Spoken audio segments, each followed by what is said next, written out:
మనకైతే బీచ్ లేదు అనే బాధని కరీంనగర్ అయితే కొద్ది వరకు తీరుస్తుంది. ఓకే ఉంది. అండ్ చాలా మంది విజిటర్స్ అయితే ఎంజాయ్ చేయడం అయితే మనం చూస్తున్నాం.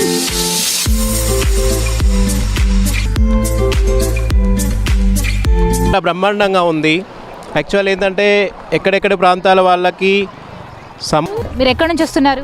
మేము కరీంనగర్ డిమార్ట్ దగ్గర నుంచి వచ్చాము. డిమార్ట్ దగ్గర నుంచి వస్తున్నారు. సో ఎంతమంది వచ్చారు మీరైతే బీచ్ చూడండి? మేము వైఫ్, 2 పిల్లలు. ఓకే, ఎలా అనిపిస్తుంది? మీ ఫీలింగ్ ఎలా ఫీల్ అవుతుంది? చాలా బాగా అనిపిస్తుంది.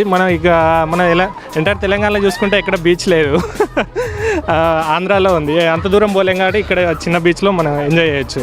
మనకైతే బీచ్ లేదు అనే బాధని కరీంనగర్ అయితే కొద్ది వరకు తీరుస్తుంది. ఓకే కొద్ది వరకు తీరుస్తుంది. ఎలా ఫీల్ అవుతున్నావు? హ్యాపీ బాగా ఎంజాయ్ చేస్తున్నావా? చాలా బాగా. So say hi to Maitri channel. Hi Mantri channel. So madam మీ ఫీలింగ్ చెప్పండి. హ్యాపీగా ఉందండి. పిల్లలతో ఎంజాయ్ చేయడానికైతే మంచి ప్లేస్.